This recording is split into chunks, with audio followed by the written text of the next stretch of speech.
తదుపరి రాశి కర్కాటక రాశి. ఈ రాశి వారికి వ్యాపారంలో విజయాలు, పెట్టుబడుల జోలికి మాత్రం వెళ్ళకండి.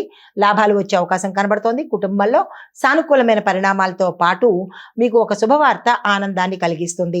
సూచనలు ఏంటంటే ఈ రోజు మీరు చాలా ఎమోషనల్గా అగ్రెసివ్గా ఉండేందుకు అవకాశాలు చాలా ఎక్కువగా కనబడుతున్నాయి.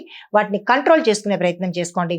పరిహారంగా శివాలయంలో మీ పేరిట అర్చన చేయించుకోవడంతో పాటు వీలైతే కనుక ఏదైనా రుద్రాభిషేకం కానీ మీ ఇష్టము, ఏదో మీ శక్తిని బట్టి స్వామివారికి అభిషేకం చేయించుకున్నట్టయితే కనుక మంచి జరిగే అవకాశం కనబడుతోంది.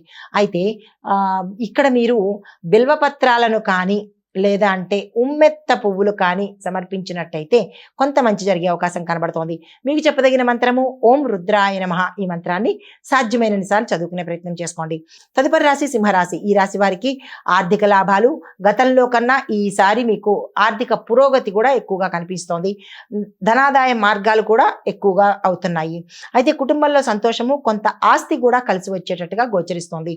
స్థిరచరాస్తుల నిమిత్తంగా మీరు ఏదైనా భూమి కానీ వస్తువు కానీ వాహనం కానీ కొనుగోలు చేసేందుకు సూచన కనబడుతోంది. అలా అయినట్టయితే కనుక దానికి సంబంధించిన ప్రణాళికలు వేసుకోండి. సూచన ఏంటంటే కనుక ఖర్చులో నియంత్రణ చేసుకునే ప్రయత్నం చేయండి. ప్రయాణాల్లో కానీ లేదా అంటే ధన లావాదేవీల్లో కానీ జాగ్రత్తలు తీసుకునే ప్రయత్నం చేసుకోండి. పరిహారంగా సూర్యారాధన చేయడంతో పాటు సూర్యుడికి సంబంధించినటువంటి మంత్రము ఆదిత్యాయ నమః. ఈ మంత్రాన్ని సాధ్యమైన సార్లు పఠించే ప్రయత్నం చేసుకోండి.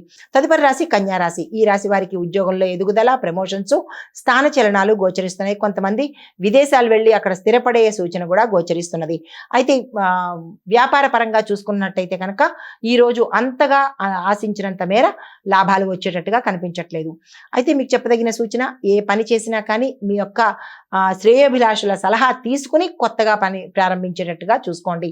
లేదు అంటే ఏదైనా నిర్ణయాలు తీసుకోవాలి అనుకుంటే కనుక మీ శ్రేయోభిలాషులను సంప్రదించి వారికి అంటే వారి యొక్క సలహా మేరకు ముందుకెళ్లే ప్రయత్నం చేసుకోండి.